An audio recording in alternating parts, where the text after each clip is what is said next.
Hai, mungkin akan jadi kekerapan lah, terutama dalam minggu akhir ni. Akan buat video-video pendek-pendek macam ni, akan post kat story Instagram lah. Mungkin lebih mudah bagi saya kot. Setakat ni nak buat channel YouTube, mungkin itu akan datang. Dah buat lah, tinggal tak di komersialkan, tak disebar luaskan lah. Dan antara tujuan buat ni sebab nak create satu naratif. Sebab ini pun atas respon Alia sendiri. Sebab dia dah viralkan benda yang tak sepatut diviralkan. Saya minta benda lain, tapi dia buat lain. Dia terpulang lah, sebab itu yang dia sendiri nak buat, terpulang lah. Mungkin itu bentuk yang dia sendiri, perseptif dia sendiri, yang dia nak buat terhadap diri saya. Itu tak apalah, itu pulang pada lain. Hari ni nak sembang pasal rasisme atau perkauman, memandangkan nak masuk pihak raya negeri. Bukan nak berkempen tau, atau nak mengejar momentum kempen dia orang. Tapi penting, terutama nak ada satu komunikasi yang bersifat idea lah. Maksudnya tak adalah orang selak phone, buka phone, sentimen kebencian. Dia buka phone, dengan penuh emosional. Dia buka phone, dengan pelbagai sekarang kat media sosial siapa saja boleh bercakap, tak kisahlah siapa pun, dan tak ada batas larang pun. Dan ini tekan dengan saya, yang hikmah yang kita boleh tengok Alia nak buat sebenarnya ruang kebebasan bersuara. Ada beberapa memberi nilai tambah pada ruang demokrasi, tapi ada beberapa lain dia bersifat kerencaman yang akhirnya mendatang kekeliruan naratif yang berbeza antara ruang waktu dan ruang tempat. Alia sana, saya di sini. Dia sembang situ, budak-budak UIA tak jumpa saya secara depan-depan, melainkan kawan-kawan terdekat dia yang kenal saya macam mana dan bagaimana, dan ayah dia sendiri. Persepsi orang ada berbeza. Macam itulah juga dalam konteks sembang-sembang politik ni. Kadang benda-benda tu bukanlah semua berdasarkan fakta yang tepat, melainkan ujahan-ujahan yang bersifat ilmiah lah. Okey, itu tak apalah. Ni sekarang nak sembang pasal perkauman dan rasisme, dan juga seksual, sebab kedua-duanya berkongsi satu rangsangan kognitif yang sama, rangsangan minda kognitif. Contohnya kalau kita melihat nak beli barang, kita shopping. Kalau nak beli makanan ke lauk-lauk ke, mesti kita pilih makanan yang sedap, yang selera yang kita nak makan. Begitu juga dengan sikap perkauman atau sifat perkauman atau sifat rasisme dengan dorongan seksual. Keduanya berkongsi satu sifat alamiah yang sama, dan ada beberapa teori sains politikal juga, ada beberapa pemikir meletakkan rasisme berpunca juga daripada faktor keturunan. Sikap perkauman lah, dia datang daripada sikap keturunan. Keturunan ni datang daripada bentuk seksual. Keturunan tak datang daripada hubungan kelamin antara sesama selain jantina. Jadi membiak keturunan, anak, kerabat, sepupu, sepapat yang besar, dan akhirnya bentuk satu komuniti sendiri. Dan sebelum berlaku satu dikotomi atau pemisahan antara tua, muda, hitam, putih, warna kulit, dan status ekonomi juga, status sosial juga, kaya dan miskin. Dan sebenarnya rasisme dari sudut gerakan politik, dia berpunca daripada golongan kiri sebenarnya. Golongan kiri yang mencetuskan satu bentuk dikotomi, terutamanya golongan kaya dan miskin lah. Ini berlaku dalam revolusi Perancis sendiri. Macam mana nak mencetuskan revolusi itu, Ya, pertama persoalan kelas, miskin dan kaya, sehingga keluar satu slogan yang agak famous sampai sekarang. uh, 3 slogan tu, mungkin siapa yang mesra dengan falsafah liberal terma ni bukan satu benda yang asing lah. Kebebasan, kesamaan, satu lagi apa libertarian, liberality, dan satu lagi sendirilah ingatlah siapa orang yang mendalami falsafah liberal ni.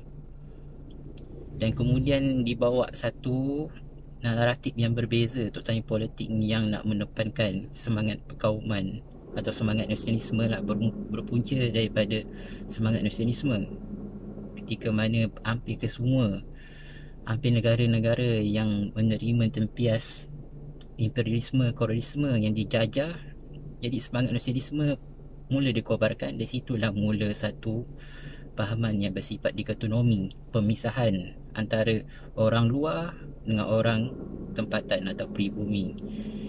Jadi berlaku satu ekonomi dan berlaku satu sifat rasisme. Dan benda ni di sudut sejarah Malaysia sendiri, di sudut keterancaman atau traumatik, kaum tu memang sampai sekarang masih berlaku. Terutamanya kalau kita secara golongan, atau saya sendiri atau golongan generasi muda yang tak punya beban sejarah lampau, kalau kita tanya boleh tak Perdana Menteri selain pada orang Melayu, atau orang Cina jadi Perdana Menteri, atau orang India jadi Perdana Menteri, setakat ni hampir 10 orang Perdana Menteri, hampir ke semuanya orang Melayu. Kita buat andaikan satu hari nanti, beberapa tahun ke hadapan, orang boleh terima tak Perdana Menteri selain daripada bukan orang Melayu?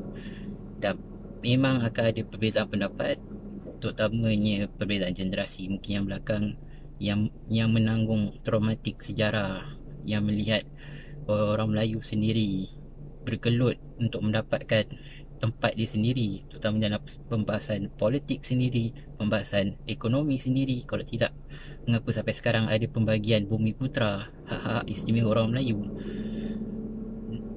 Memang akan ada, sebab orang tak boleh menerima dengan mudah. Dan itu antara contoh bagaimana rasisme berfungsi. Dan ada satu rasisme yang bersifat negatif, yang akhirnya mendatangkan sifat prejudis kaum, dan tidak menerima satu realiti kerencaman rakyat di Malaysia ni, masyarakat di Malaysia ni bersifat pluraliti, yang bersifat majmuk, yang mungkin ada beberapa keadaan kita perlu menerima pluralisme tu sendiri tanpa sedari sebenarnya elemen pluralisme tu sudah meresapi dalam kehidupan seharian kita.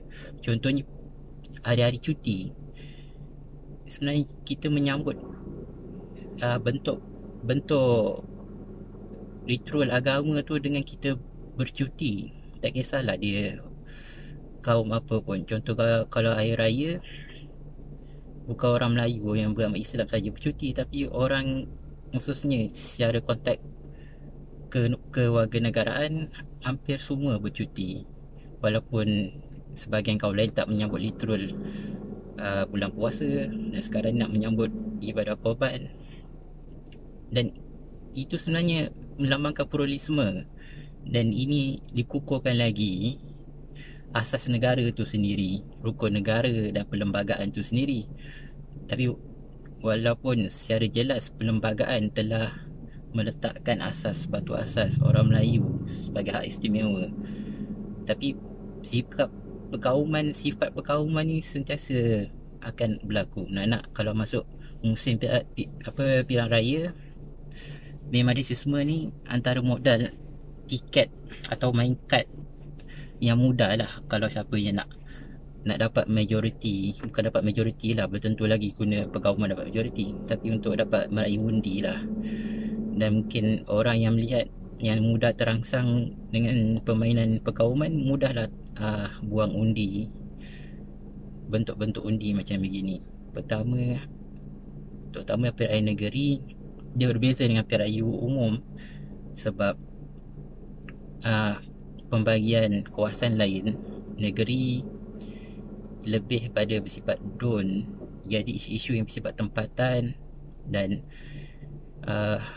individual yang bertanding tu pun akan mempengaruhi corak undi. Contoh kalau kawasan yang agak tradisi, yang kompetitif, luar bandar, nak soal kaum, akan ada sentimen sendiri orang nak tabur undi. Contoh kalau di kawasan orang Melayu, tentu nak bertandingnya parti-parti masing kalau nak masuk gelanggang, tentulah bukan masuk melulu, ada fikir strategi.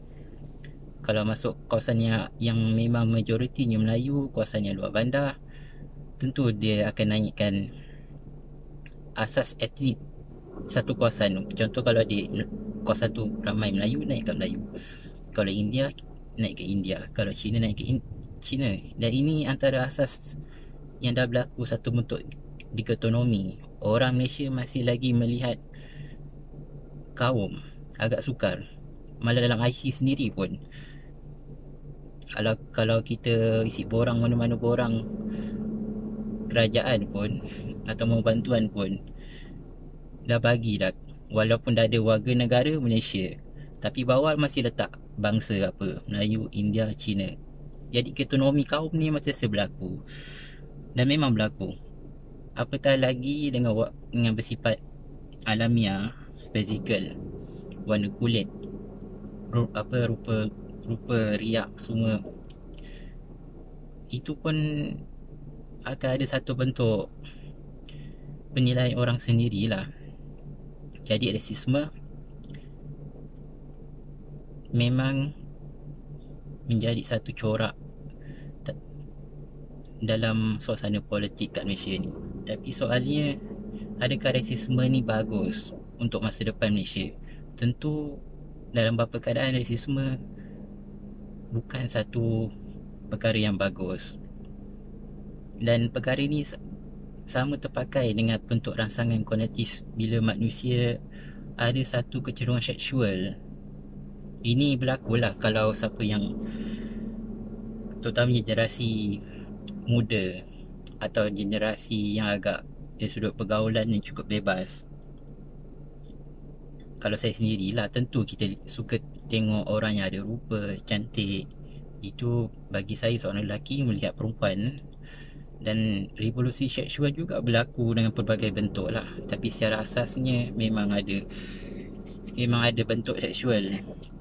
Ini buat nota sikit nak menulis. Antaranya bisexual, homosexuality dan heterosexuality nak menyebutnya. Dan ketiga seksual ni memang berlakulah. Kalau contoh, kalau kita tengok nak beli barang shopping atau makanan lah, kita akan beli apa yang kita sedap hati. Dan itu memang bentuk konotif. Konotif ni mempengaruhi kelakuan seseorang. Begitu juga dengan seksual. Jadi saya rasa bawaan politik yang bersifat perkauman memang perlu dineutralkan. Kalau tidak, insting Malaysia sendiri akan tergugat. Orang dah tak hormat rukun negara, orang pun tak hormat perlembagaan, dan orang pun boleh buat sesuka hati lah, walaupun menggunakan atas nama agama dan kaum. Sebab ini permainan politik. Politik melibatkan kuasa, dan permainan kuasa juga boleh berlaku dengan pelbagai bentuk-bentuk, pelbagai rupa lah. Saya kira dengan berakhirnya terutamanya Barisan Nasional, bentuk yang bersifat komunis nasional, istilah komunis nasionalisme, atau persetujuan antara elit yang berbeza parti ni. Contohnya Barisan Nasional dulu, UMNO parti yang bersifat kaum, MCA juga bersifat kaum, MCI pun bersifat kaum, India, Cina, Melayu. Tapi dia bergabung atas persetujuan elit politik kerana nak masuk satu bentuk momentum pilihan raya, nak bentuk satu ikatan, atau nama disebut tadi konominalisme, atau ikatan daripada golongan elit lah untuk membentuk masyarakat pluraliti, masyarakat yang majmuk. Tapi dengan keruntuhan hegemoni bahasa nasional sendiri, terutama period 14, jadi bentuk politik tu dah tak jadi satu hegemoni yang kuat nak raih majoriti penuh, atau majoriti yang paling kurang pun majoriti muda lah. Contohnya kita dapat tengok period 15 ni, walaupun undi Melayu masih lagi jadi asas, masih mempengaruhi corak undi, tapi orang yang rasa undi Melayu boleh menang pun tak menang. Terutamanya komponen Perikatan Nasional pun tak dapat menang, sebab corak politik akan datang memang dah tak berteraskan itu lagi. Nak keruntuhan hegemoni bahasa nasional. Jadi bentuk politik tu sudah berbeza, dan dia perlu satu naratif baru yang bersifat sentralisme, yang bersifat sentrik, untuk menyutralkan balik keadaan. Ya, kita dulu tahun-tahun awal-awal nasionalisme Melayu memang merancangkan ekonomi, tapi terbukti masih lagi orang-orang Melayu ada beberapa keadaan ekonomi tak berapa naik. India masih lagi tersisih. Malah komuniti yang paling kerap, kalau kat taman ni lah, saya rasa kalau keluar rumah tu nampak lah yang paling teruk perangai tu dengan rempit dia, dengan minum arak dia, memanglah orang India. Selain kita napi lah, orang Melayu pun ada macam tu juga. Tapi beza dengan Cina, kita dapat bezakan, walaupun ada perbezaan kelas sosial juga antara orang Cina, tapi sikap pada orang Cina tu pun, ya, ada yang tak berapa nak ni, ada yang juga terutama golongan yang agak, ya, kehidupan dia agak terjamin. Kita nampak lah orang Cina yang agak bagus. Itu antara contoh lah. Nak kata pihak ayuh negeri ni, siapa yang patut undi itu terpulang pada penilaian masing-masing lah. Tapi ni bentuk apa yang mahu kongsi tentang rasisme ni, ya, pada peringkat awal dia lahir daripada semangat kebangsaan. Peringkat awal suasana penjajahan berlaku, orang cuba nak naikkan semangat, cuba merdekakan negara sendiri. Jadi bentuk ekonomi tu memang berlaku, membezakan orang luar dengan orang watan, orang pribumi. Jadi sampailah berapa berlaku siri perkembangan yang rasisme tu kadang-kadang hanya untuk cut orang nak meraih undi saja sebenarnya. Sebab tu rasisme ni sama dengan rangsangan seksual lah. Orang mudah terangsang, mudahlah naik, dan mudahlah berlaku gejala yang kita ingini lah. Dan ini pun berlaku corak terorisme apabila dia sendiri, terutama dengan atas nama agama lah, membezakan orang yang Islam, orang yang bukan Islam, mendekatkan daulah yang di sini ceritakan. Dan akhirnya melibatkan yang lebih ekstrim lagi, penggunaan senjata dan bom, bahan letupan. Itu sampai ke tahap begitu. Jadi saya kata rasisme bukan satu benda yang bagus untuk Malaysia. Itu saja.